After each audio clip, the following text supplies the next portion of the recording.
At the same time, there was a lot that goes into a game like this. There's the little mistakes that you have along the way, and the Rams just could not overcome those mistakes. This is a football team that almost has to play perfect. And today, they didn't. And they didn't. No. And so they're trying to play catch-up. This has been just the theme of the Rams. They don't know how to play with a lead. I mean, they finally got it. They didn't even get a lead today. Yeah. You know what I mean? It was just like everything was always just trying to come from behind, and that's where I feel like this team kind of loses its way. They don't have that mentality of get out in front and then, hey, they got to play catch-up. I always feel like the Rams are trying to play catch-up throughout a whole entire game. 877-710-ESPN is the phone number, Rams fans, if you want to get in and talk about what you saw at SoFi Stadium today. That number, 877-710-3776. And, you know, we talked about it during the pregame show, waiting for them to be, you know, functioning in all three phases at the same time, and they just were unable to do it. You saw a 90-plus yard touchdown drive on the defense. You saw a missed extra point on special teams, and then you just saw a couple of really big mistakes on offense, a couple of breakdowns up front late in the game, getting Matthew Stafford sacked. You know, they made a valiant effort to come back, but just this team is not whole enough. Yeah. This team is not talented enough as currently constructed to overcome big mistakes like that. Yeah, and you're learning it week to week. Guys who you can count on, who you can trust. And that's the hard part when it comes to this team, is that the guys who you are leaning on the most are not available to you. So it is a next man up mentality for the Rams right now. It's very difficult because you know this team can be so much better, right? They may not be the most talented, but they're not executing as much as they should as well. No. For me, I still believe in Sean McVay, regardless Sure. of what the record is. I know that he's a really good coach to scheme it up the right way to make sure the guys are in the best position to make plays. The only thing is they have to make plays, right? They have to go out and execute. You can't have an interception, right? You cannot have a sack when you are trying to score points, whether it's in the first half or even the second half. You have to be able to make tackles. You got to be in gaps. Like, it's little things that these Rams have to clean up. They're just not a good enough team to overcome the little mistakes. Yeah, that's, I guess, the great question here. You know, through the first 5 weeks of the season, they're 1-4, which is, you know, obviously not where you want to be. They are in a very real, very deep hole as they head into their bye week. But I think the question is, Kirk, is this a matter of they don't have enough talent, or is this a matter of the talent that they do have isn't available to be on the field? I understand nobody feels sorry for you. Everybody's going to have injuries, but I keep coming back to you can only ask so much. Like we heard JB talk about it towards the end of the game. Coming into tonight or this afternoon, Colby Parkinson having 13 targets. Right. That's probably not a winning a recipe for the Rams. There's just not enough guys to make enough plays along the way. You get one here and there. We saw Demarcus Robinson get into the end zone. We saw Kyron Williams score for the 8th consecutive week, but there just aren't enough playmakers on the field right now, it feels like. No, it's not enough. And you're asking guys who their role of when they came to the Rams, or we need you to be our number 3 option, our number 4 option, maybe our number 5 option. They're being asked to be number ones. And sometimes guys aren't number ones. I know we've always talked about this when it comes to the NBA, and maybe it's even the Lakers. This team needs a number 1, or this team needs a number 2, and the number 1 goes down. They need the number 2 to be the one. Yep. It's like, see, I told you he's no good. Like, no, that's not his role. His role is the number 2, and you're asking him to be the number 1. It just don't work out. You heard JB say it during the pregame show, and you're asking, you know, starters to become superstars, Right. backups to become starters, and practice squad players to become backups. Everybody has to take that step up, and you can tell that right now they're not able to make that step. And it's been on all three sides. Defense a little bit better today, but a very frustrating loss. It felt like a game that the Rams could have won. Now, it never felt like maybe they were going to win it, but it felt like 2 turnovers. You saw both of them on the wrong side of the field. You saw Kyron Williams. They come out of the second half. They're moving the ball. They get in plus territory. The ball comes out, leads directly to another Green Bay touchdown along the way. I don't know if they played that game 100 times, how many times the Rams are going to win it, but it felt like there were opportunities for them today. There's just moments that they could have taken over this football game. But I go back to the mistakes and the little things that in the moment you don't necessarily look at, but then you just write them down. And at the end of the day, it's like I'll use this comparison. It's like a honey-do list. Yeah. And every time it's like, hey, could you go do this? Oh, yeah, just put it on the list for me. Put it on the list. Okay, hey, could you go do this for me? You know what? After the game. After the game, I got it. And he's like, don't forget to do this. Oh, just put it on the list for me. I'll get when I get to it. And then when you finally get to that list, 48 things that on list it. is a long thing and it goes back to the Rams maybe not going for points early on in their first drive. We'll get to that. That drove me crazy. Okay, that goes there. You have missed PAT. You have a sack taking you out of field goal range. You had a drop. By Tutu Atwell that could have been a catchable football. You had a couple of times where guys are not in their gaps when it comes to the run defense. You let Jordan Love get out of the pocket and make a play. Like the defense, I mean, when I break it all the way down, the offense honestly really only scored just a couple. Two touchdowns. And one of them was a late touchdown. Yeah. That may be because of how aggressive they had to be back against the wall. But the defense that Green Bay was playing. The defense was a little bit different. They played well, but there's always those moments that happen to where a couple plays, they needed to knock that one ball away to Jaden Reed. There's moments that honeydew list just gets longer and longer about things that they could have changed around. I want to talk about the decision to go for it on fourth down very early in the fourth quarter, 4th and 4 from the 4-yard line, 4th and goal, I should say, from the 4-yard line. They obviously don't get points. We'll come back. We'll talk about that, plus your phone calls straight ahead. 877-710-ESPN, 877-710-3776. That's all coming up on the Rams Postgame Show on the ESPN LA Rams Radio Network.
On the ESPN LA Rams Radio Network and on the all-new ESPN LA app. That's it from SoFi.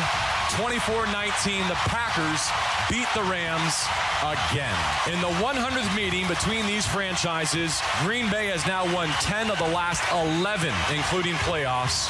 And this is the Rams Postgame Show live From Hollywood Park Casino, HPC, Park Party and Play, Rams lose again. Back-to-back losses, headed into the bye week. That makes Sean McVay and the squad 1-4. We take your reaction now. 877-710-ESPN. Once again, back to Hollywood Park Casino, back to the Rams postgame show, and back to Travis Rogers and Kirk Morrison.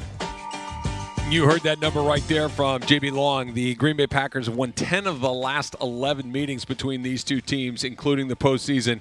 And let's go a little bit deeper than that, Kirk. Matt LaFleur, 5-0 against his former boss, Sean McVay. And most of these games have kind of felt like this, where the Rams have been chasing them around all afternoon long. Yeah, it's just always felt like the Rams could never just maintain some type of lead or even have some kind of control over the game. Every time, whether it's Aaron Rodgers at quarterback, whether it's Jordan Love at quarterback, the Rams just cannot seem to find a way to beat the Green Bay Packers. This was the first time this game was here at home. Long time. In the Matt LaFleur era. And to see just the way that they performed, they didn't play their best game, but they found a way to win. I think that they're probably excited about that, getting Jordan Love back in the mix. They ran the ball well at times. They hit a couple of big plays. And when you hit those big plays, that's what really put them in a situation that I thought that really hurt the Rams, because they couldn't really just drive it up and down. But a big play to Jaden Reed, and then you get a touchdown off of that. A big play to Tucker Kraft, and then you get a touchdown off. Like, it was eliminating the explosives today was what the defense for the Rams had to do. They didn't do it, and that's why I thought the Green Bay Packers capitalized and won the football game. All right, 877-710-ESPN is the phone number. Let's take a couple of calls. Let's start with some guys in the parking lot at SoFi Stadium. Start with Eric. Eric, you're on with Travis and Kirk. What's going on, Eric? Yeah, you know what? Leaving the parking lot, leaving the game, I want to give props to the defense. I thought they played incredible outside of those two big plays, and one was a phenomenal catch. Let's give credit to Green Bay. Great catch. Great defense, just better catch. But outside of two big plays, the defense just played awesome. I think Stafford had an off day, and he gets to have an off day as a premier quarterback. Had an off day, missing targets, took some key sacks and some tough times where you needed him to step up and actually not take that sack in those times. But he gets to have an off day. Definitely missing our three big receivers, and Kupp, Nakua, Higbee. But, hey, credit to Whittington. Great job. That kid is going to be a star. We got to start hitting that kid now. Yeah, Whittington left the game with an injury towards the end. We'll get you some news on that, hopefully by the end of the post-game show along the way. The defense was much better today, Kirk. They did make some plays. They did get the ball back for Matthew Stafford and the Rams, not once but twice in the fourth quarter, to give that offense a chance to try and go win the game. Today, if you just had to kind of say, okay, which was the better of the two units, the defense was the better unit today, because you look at this, 19 points, final score 24-19. 6 of those came from the defense. The offense only scored 13 points along the way. That's just not good enough. You're not going to win games in the NFL when your offense scores 13 points, not unless you have the 85 Bears defense out there, and the Rams certainly don't have that. So I understand. Or the 2000 Ravens. The 2000 Ravens might be good. The Bucks from 02, not a bad defense along the way. That's a pretty good one, too. But the 2024 Rams are probably not one of those defenses, are definitely not one of those defenses. But this was not a defensive problem today. This was an offensive one. Yeah, offensive problem about not finishing. And that's where the Rams, to me, if you ask me, where the Rams lost their way this season, they are having a tough time finishing. They're getting all the way down there, and in the red zone, their offense has just stalled. Saw some creativity, but at the end of the day, it's still like it's stalled. Now, they did get a red zone touchdown, and it's because they ran the ball 6 times in a row like they should have been doing for the most part. But, I mean, I love Matthew Stafford as a quarterback. I just don't trust to have to make him drop back that many times. Not with these receivers. Yeah, now if it's Cooper Kupp and Puka Nacua and Tyler Higbee, okay. Those are guys that you can lean on a little bit, but they're so far into their own depth chart that you're just not going to get consistent performances out of that group of guys. I don't think Matthew Stafford, he trusts his guys, but there's a different trust that he has in Cooper Kupp and Puka. How many times have you seen a Matthew Stafford throw a ball and then all of a sudden the receiver comes out of nowhere to grab it?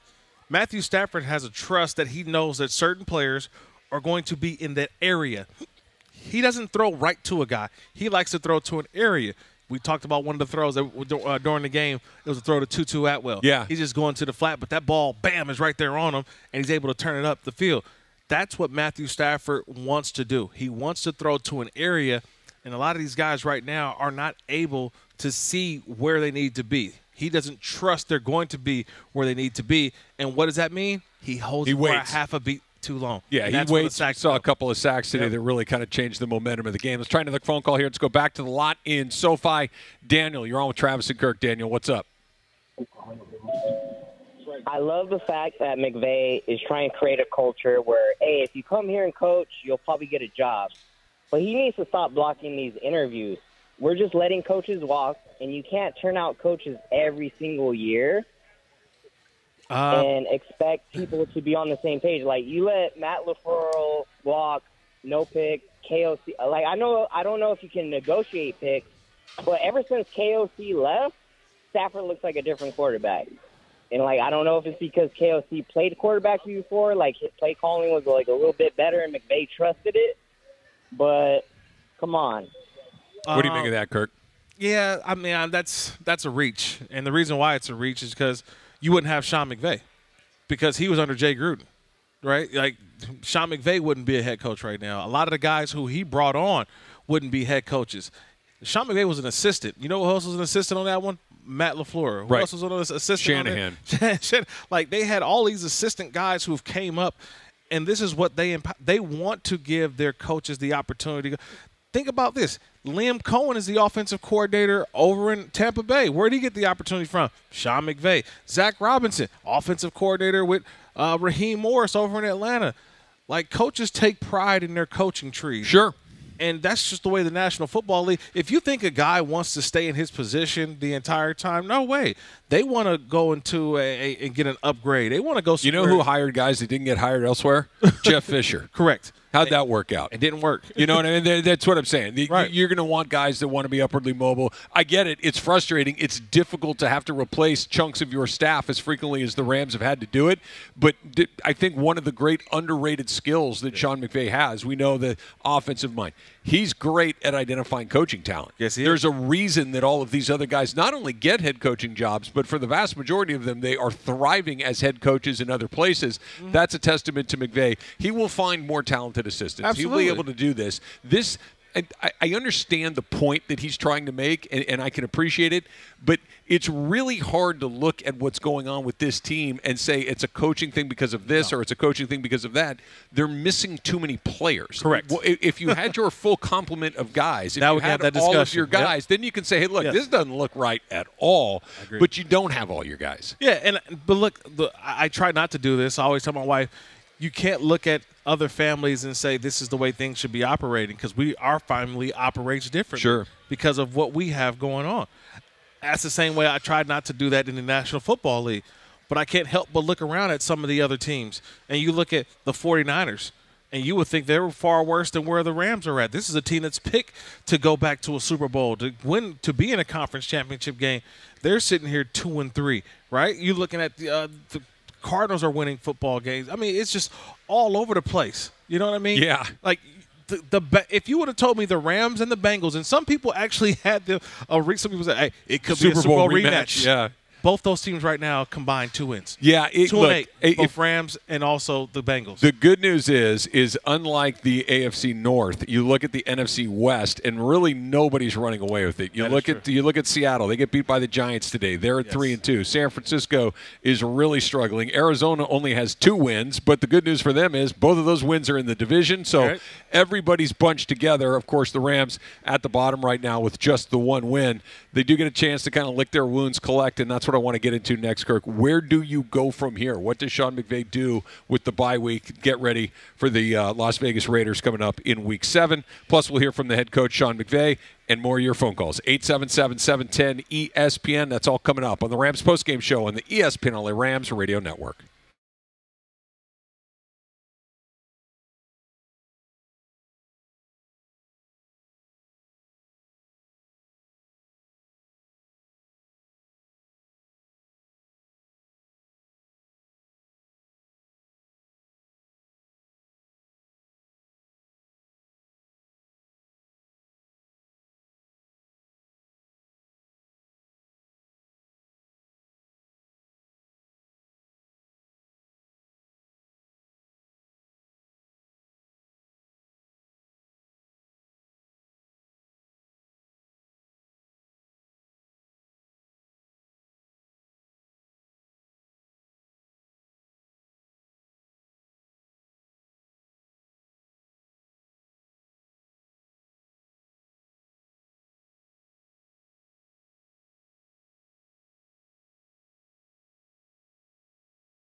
Squad 1-4. We take your reaction now. 877-710-ESPN. Once again, back to Hollywood Park Casino.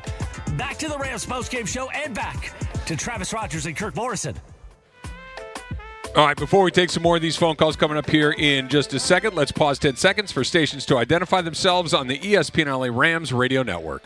Hi, this is Sean McVay of your LA Rams. The Rams play here. KSPN, Los Angeles. 710 ESPN. A good karma brands radio station. All right, let's go to Bob. Bob, you're up next. You're on with Travis and Kirk. This is the Rams postgame show. What's up, Bob?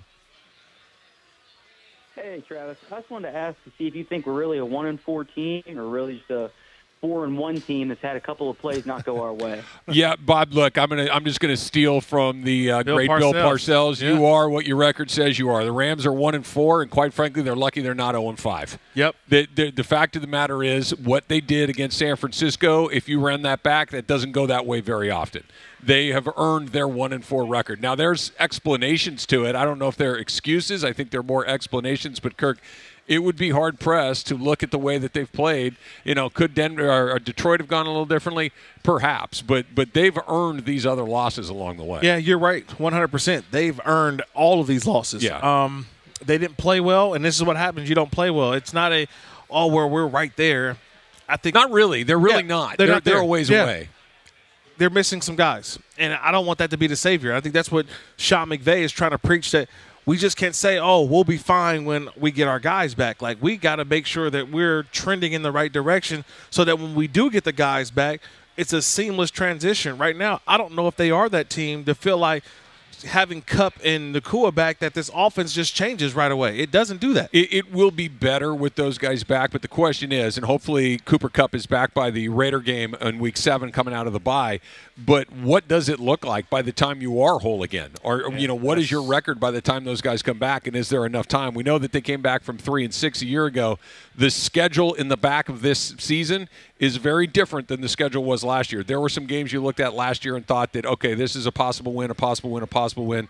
Right now, as you look through the rest of the Rams schedule, there's the Raiders, there's the New England Patriots, maybe the Miami Dolphins. We'll see with Tua whether he comes back or not. But the rest of these games, as you look at it right now, there are not a lot of opportunities to say, okay, if we get right here, then we got a little bit of a soft spot. There are no soft spots coming up really from now through the end of the line. Yeah, there's zero. I'm just looking at these teams, and just when I throw the names out there, just automatically what comes over your mind. I mean, Minnesota Vikings, you didn't know in the beginning of the season, but that's an undefeated football team right now. I'm looking at the New Orleans Saints, Buffalo Bills. Obviously, Arizona's not going to be an easy out. Jets in here. New York. You got Arizona Jets again, San Francisco again, New Orleans on the road. It's going to be a dogfight with the Patriots because that's on the road. That little 10 a.m. Pacific time start, those are always the one games that kind of get under your skin a little bit. Yep. But, I don't know where the Jets are going to be by then. When I start looking at those December and, late December games, those are the ones where, like, okay. Yeah, what is it? What's it going to look like? The tenor might be a little different. The mood of both teams might be a little different. It's just like, for me, I try not to continue to move these goalposts, but it's hard not to, right? If we're looking at, okay, well, what's the next 4 games after they come out of the bye? Raiders, Vikings, Seahawks, Dolphins. It's like, can they be 3-1? Can they be? Will they be? We'll see. They're going to have to get a lot healthier, and quite frankly, they're going to have to play a lot better as well. Let's try another phone call here. Let's go to La Habra and Steve. Steve, you're on with Travis and Kirk. What's up, Steve? Hey, guys. I wasn't expecting the Rams to win the Super Bowl. It'd be great if they would have made the playoffs. But I think part of the reason why they're losing games is the receivers dropping the ball. I'm not expecting them all to be Jack Snow and Henry Ellard. If the ball hits you in the hands, right, you got to catch the ball. And then, Matthew Stafford, you can tell, gets a little pissed off, and then he's, Nolan Ryan out there throwing a, 100-mile-an-hour, football at them because he's pissed. So I don't blame it on the coach. I don't blame it on Stafford. Right. The defensive back's getting torched, but you know what? There's always next year, and, just reboot. We won a Super Bowl.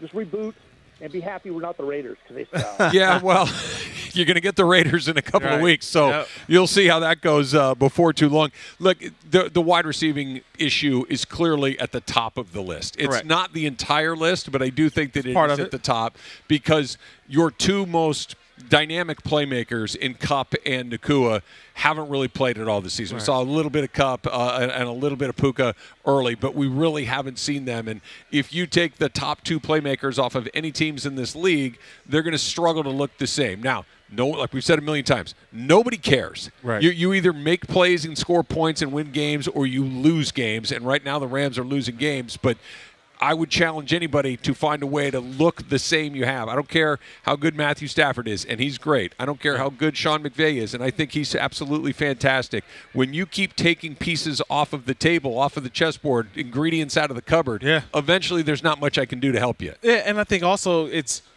you're not the only team that's going through this. Like, there's just teams around the National Football League that are going through a lot more.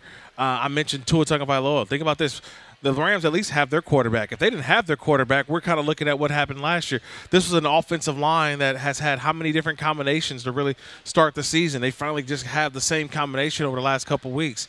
Receivers have been down, right? Tight end, Higbee, he's been out. Like, secondary had a change this week. Yep. You know what I mean? There is no Ernest Jones. Like, you start thinking about some of the reasons why this football team is the way they are is because they were hoping that they were – get a leader on defense. They haven't found that yet, right? But you have had good defensive play, but who is considered the leader of a defense? Who is the guy who can consider to be able to make plays when the other guys are out? That's the tough part. And it all can't fall on the shoulders of Matthew Stafford. He's good, but, man, that's a lot to ask of a quarterback. It's a lot to ask for a quarterback. And the guy that you're talking about on the other side is Aaron Donald. He's not here anymore. He's not here. That's the guy that had made that play, that had made that stand, that had offered that leadership. And right now they are really searching for it in both, schematically as far as the defense goes and getting off the field. At certain points they were better today. Yeah. But what they really miss is that leadership and somebody that in that big moment to make a big play, who's going to do it?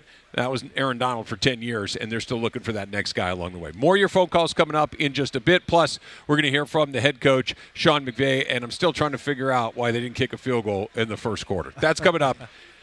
It's the Rams Postgame Show on the ESPN LA Rams Radio Network.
To the Rams postgame show and back to Travis Rogers and Kirk Morrison.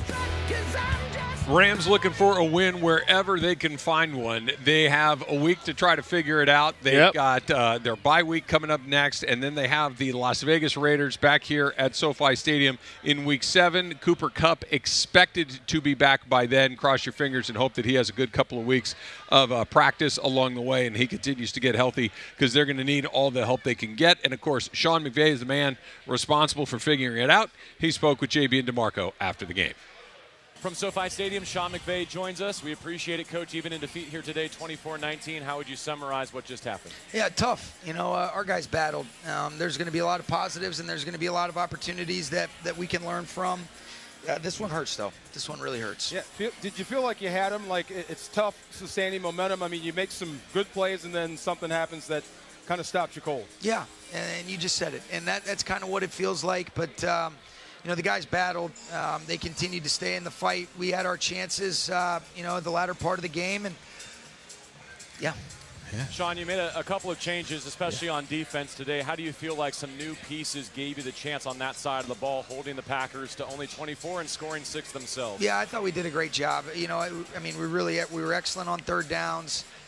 This is a tough one because we did enough, and then there was a couple explosives. You know, they make a big play down the field where we got 3 guys there, but I was pleased overall with the defense. All right, thank you very much, Sean.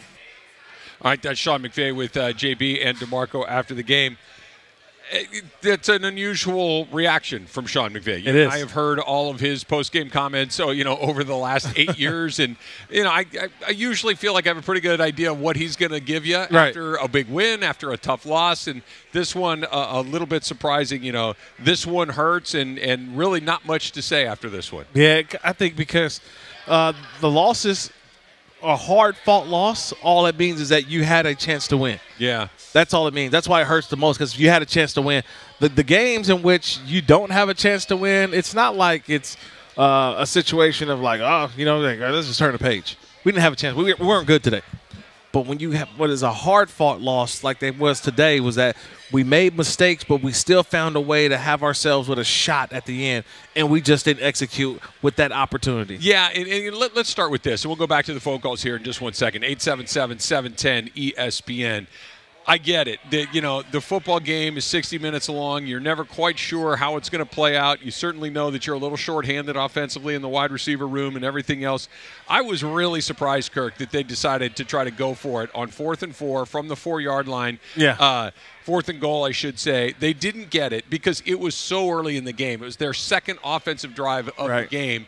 And, look, they end up losing the game by 5 points. That's 3 points. They had a sack that took them out of field goal range. That's another potential 3 points. They missed a PAT. That's 7. And you just don't know which of those points are going to be the ones that ultimately can swing the game one way or the other. Yeah. I thought that he was kind of letting you know what he thought he might have today by going for it. Now, that wasn't 4th and an inch. That's 4th and 4. They haven't had a ton of success in that section of the field really all season long. I was surprised to see that. Yeah, I wasn't as much. I think because it was so early in the game. You want to score points. You want to get a touchdown. You've had a drive in which you really did a good job of moving the football up and down. I didn't have a problem with it. Now, I think in hindsight you say, well, you should have took the 3. And maybe when you rethink it, Just early on, on, always give me some points. Let's see. Let's start collecting points and figure it out from there. They had a 2-point conversion that didn't work. Right. I just think the confidence you have in your team and your offense, and in that moment, you feel like, man, we've worked too hard to get down to here to leave empty-handed. We got to get a touchdown, and for them to go to not even get the field goal, they do come away empty-handed. It didn't necessarily hurt them right away, but at the end of the day, when you don't have 3 points on the board, we're going to second-guess that decision. I liked it. I mean, he was like, look, we don't get it, put it on our defense. And defense went out there and played well. Like, they didn't do anything that you would say, man, they were the concern. They weren't the problem at all. The defense gave up a couple of big plays. You saw, Kraft have Tucker Kraft have a couple of touchdowns. Yep. The tight end position. He had a big day. But overall, I think it's a defensive performances that you can feel pretty good about, giving up 24, scoring 6 of your own. So that certainly is a win for the defense. The offense, on the other hand, all sorts of issues really all day long. Nice comeback at the end, but not quite enough. Let's try another phone call here. Let's go to Frank. Frank, you are on the Rams postgame show with Travis and Kirk. What's up, Frank? Hey, guys, thanks for having me. Yeah, I keep hearing everybody say they want to blame the coach, but unfortunately I feel like we've had a spiral the past 3 years. I think it's time for him to start being the head coach and not the offensive coordinator. I look back to right before halftime, the Packers had the ball at the 46. We're trying to sub to get guys off the field. We got 3 timeouts left. I don't know if he thought we could roll them over to the second half and have 6, but he should have called a timeout there and let our guys get off the field. Instead, we took the penalty. Packers get the first down, going to kick a field goal. Your point, 3 points maybe they wouldn't have had. We lose by 5. Going for it on fourth down early in the game instead of taking the points. Where's Blake Corum been all year? He goes in, he's a nice shot in the arm for the running game. We ran the ball great the past 2 games, and then we just get away from it for some reason in weird series where we decide we're just going to throw the ball every time and hang Stafford out to dry with a offensive line that's been struggling and beat up. He needs to start managing the team and quit being the offensive coordinator. Yeah, Kirk, I want to talk. Thank you for the phone call, Frank. Look, I have a really hard time criticizing Sean McVay. I think that anybody, if you said you want my guy for your guy, everybody would take our guy. So I'm not too worried about that. But I do think he brings up a pretty interesting point, especially towards the end of the first half. This goes back to last year, like he was mentioning as well. The Rams at the end of the half, even when something goes right, it feels like they let a little of that momentum slip. Yeah. They get that pick six. You have a guy that, Rams haven't scored on defense, it feels like forever. They get one right towards the end of the second quarter.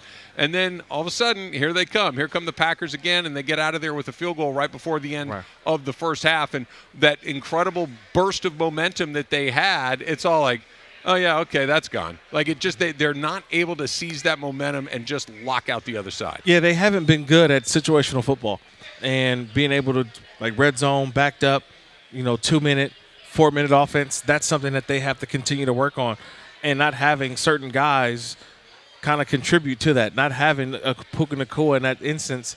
That's where we've seen how many times Matthew Stafford to a Cooper Kupp, how many times that they've got that point or points right before the half broke because they know how to navigate the time, they know how to navigate the sidelines, they know what plays work and what plays don't work.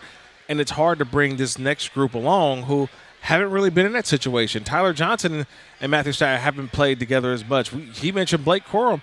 Blake Corum finally got some varsity snaps today, right? I was going to say, he got his some varsity first real snaps. action with this team in quite some time. That we saw him in some blowout, kind of garbage time against Arizona. But Blake Corum made some plays today. He, only 5 carries, but he did put up 25 yards along the way. They were loud carries. 12-yarder. Loud carries. They sure were. They also used him in the passing game. He caught a pass for 8 yards. He was an impactful player today. Yeah, and look, those are things that you're going to add onto the list of, okay, we're moving in the right direction. We have some guys. I think the confidence of watching them play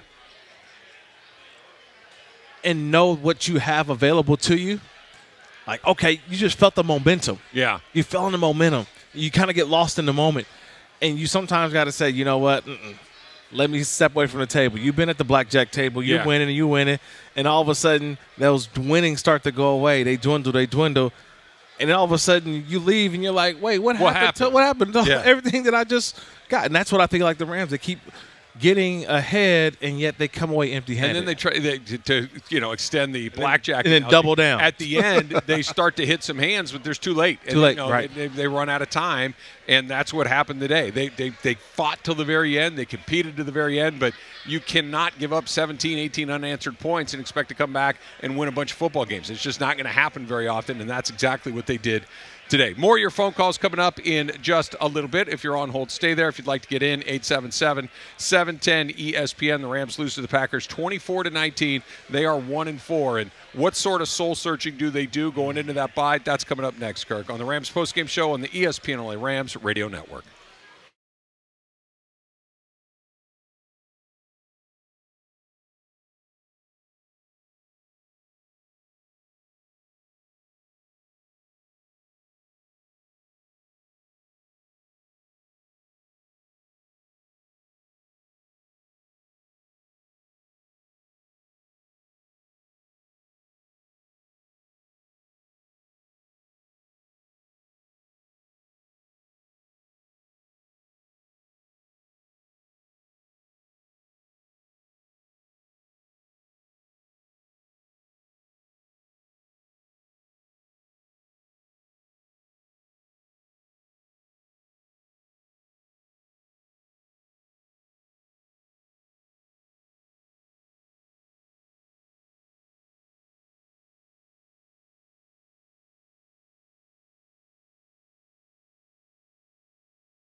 This is the Rams postgame show on the ESPN LA Rams Radio Network and on the all-new ESPN LA app. That's it from SoFi. 24-19, the Packers beat the Rams again. In the 100th meeting between these franchises, Green Bay has now won 10 of the last 11, including playoffs. And this is the Rams postgame show live from Hollywood Park Casino, HPC. Park Party and Play. Rams lose again. Back-to-back losses headed into the bye week. That makes Sean McVay and the squad 1-4. We take your reaction now. 877-710-ESPN. Once again, back to Hollywood Park Casino. Back to the Rams postgame show and back to Travis Rogers and Kirk Morrison. Okay. You guys are up and on. We're back.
Can you guys hear us?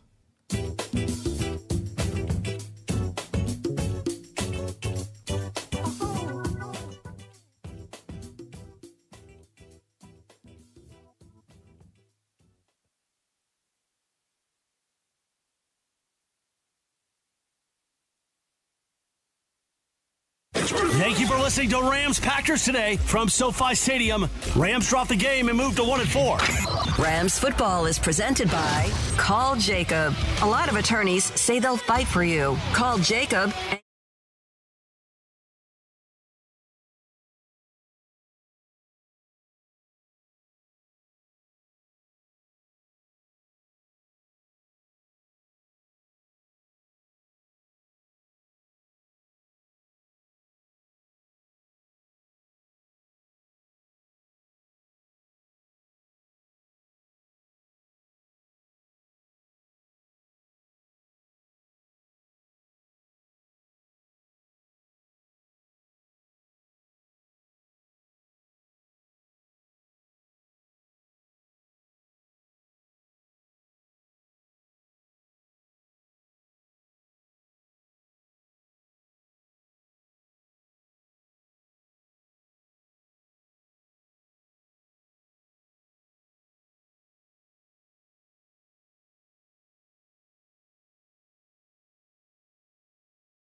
Going into your bye week, you know that coming out, at least on paper, looks like a game that's an opportunity for the Rams against the Las Vegas Raiders, who lost again to the Denver Broncos today.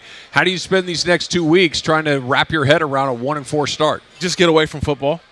I mean, it sounds kind of like, wait, what? Get away from football, but there's been a lot these first 5 weeks of the season have presented to the Rams. We've had a chance to watch this team since it was first constructed and went into training camp. And we watched them at LMU. And we were like, man, these guys can be pretty good. They were healthy. They look great. Then all of a sudden, as training camp goes along, the injury bug starts to hit. And then you start hearing of suspensions. And then you start hearing of guys who won't be available to start the season. Yeah. Now we're like, okay, what we saw, we have to change. Now, what is this team going to look like? Well, first 5 weeks haven't been great. And I don't think anybody would have envisioned that. So what does that tell me? You got to get into a bye week where you sit down and for the first time take a deep breath. What do we do great? What do we do that helps us win football games? Or what are the things that have helped us lose football games? That's what the bye week is all about. There has always been this love of football that I have during bye week because you can't wait to have a break. But as soon as you get the break, you can't wait to get right back to it. It's right. The first couple I don't know to work before you like go back to work. I can get used to this. And it's like, no, I'm ready to go play.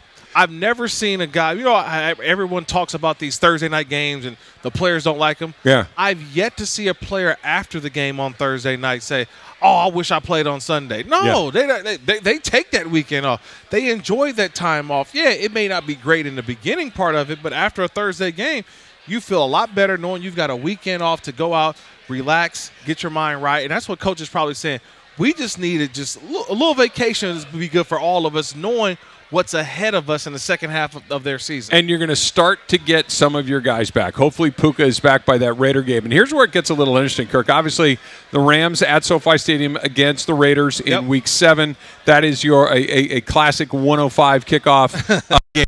After that, next 3 Ram home games after that are all primetime games. Yeah. They are all – you've got a Thursday night game against Minnesota in Week 8. Yep. You go to Seattle for a regular game on Week 9, and then Weeks 10 and 11 are Monday Night Football, and you've got another one that stands out, a Fox game as well. So yep. you're going to be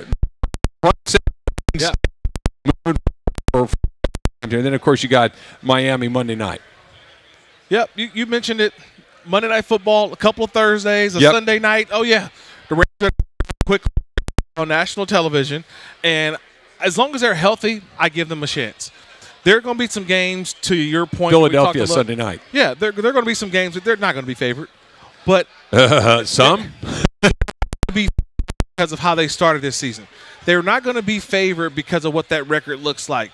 I see it in college football all the time, right? Like, you look at the record like, oh, my God, this team is 5-0, and then they go out there and they lay a dud. Like I saw Missouri. Yeah, like, they ain't played nobody. Alabama, brilliant. Let's just let them go out there and play. Who would have thought that the Arizona Cardinals would have lost the game today against the San Francisco 49ers? But they found a way to win. They found a way to do what they had to do. I say that because the Rams are going to get healthy. They're going to get whole, and it's like going to the park when you know your big brothers are behind you. Right now, they're kind of going alone and they're just playing. But all of a sudden, like, no, I'm going to bring my own squad with me. Yeah. I'm going to bring these dudes with me. And you just have a confidence, I think, that they'll have when they get out of this bye week. I'm going to my very optimistic rose-colored here. Like I said at the beginning, I have not fallen Kevin down. Dotson glasses? Yes. Glasses. I'm doing it. I understand what I say. However, here back to, hey, you know what? We still have a heartbeat. You get the bye week. You get as healthy as you possibly come back. If you had to pick something on the list, yes. Okay, so you get you get the Raiders. Get right. And who knows what happens with Devontae Adams? Who knows? Quarterback. Exactly. Today, so you have an opportunity there. Right. The game after that is on a short week, and you're home. That is, yes, it's Minnesota coming in, and we'll know what their record is by the time we get out. look like a really good team, but the road team on a short week, a really short week, a Thursday night week, that whole practice dominated for the other guy, so you got a chance right there. Now all of a sudden you got 2 games right there. You're going to a decent amount of success over the years. There is a back. This was a terrible start, but we got back into it. Last year, 3-6 through the first 9 games. Obviously, a different team, different opponent. With a couple of wins, all of a sudden, you're right back in the mix. Like, West is going to run away and hide in this division. So you just, find 5, see what happens after that. I like that one. I was doing the same thing, finding a way back to 500. Finding a way. I don't know how you're going to get there, but you got to find a way. Even if they go 3-1 their next 4, they still don't get to 500. Yeah. You know what I mean? That's the hard part. They can go 3-1 in their next 4 games and not get to 500. They have to. If you go your next, you're within spitting distance of 500. You have a chance to do it. And look, the Raider game goes the wrong way, then all of a sudden, and you're wildly thinking about, do you move guys? Thinking about draft picks, all sorts of things. Like as grim as 1-4 is, 1-5 offers up an entirely new set of questions. Yeah, 1-5, you're getting Mel Kiper's almanac, his draft board. Yeah, you're already turning to April and the Rams throwing a draft party. That's how difficult I think it is to have that start to a season. So a little bit ago, Blake got his real action today. 5 carries, 25 yards. Tyron scored another touchdown. 8th week that he's had a rushing touchdown. 22 carries, 102 yards, 4.6 yards per carry. So very successful on the ground again. You think nothing to do with really minus the fumble to open up the second half, but are we going to see both backs more considering how good Corum was today? Well, I think that he showed you that he's ready for varsity play. He's been showing what he's capable of when he puts the ball in his hands. It was some garbage time in Arizona. It was a couple other carries here and there, but not meaningful carries. Today he got his first action in meaningful in real time, and he delivered. I think that was a positive for Sean McVay. That's a positive for the football team, that they can go in and say, we've got 2 guys that can now tote the rock, that can make some carries, give us what we need, give us a 1-2 punch. He got some tough yards today, and that's what I got excited about. Yeah, there things that we saw today that are, maybe might be coming up next, but the fact that this was a little bit better. Correct. They're going to have to score. They're going to have to find a way to score touchdowns. I don't know if those touchdowns to get Cup or both Cup back as good as in.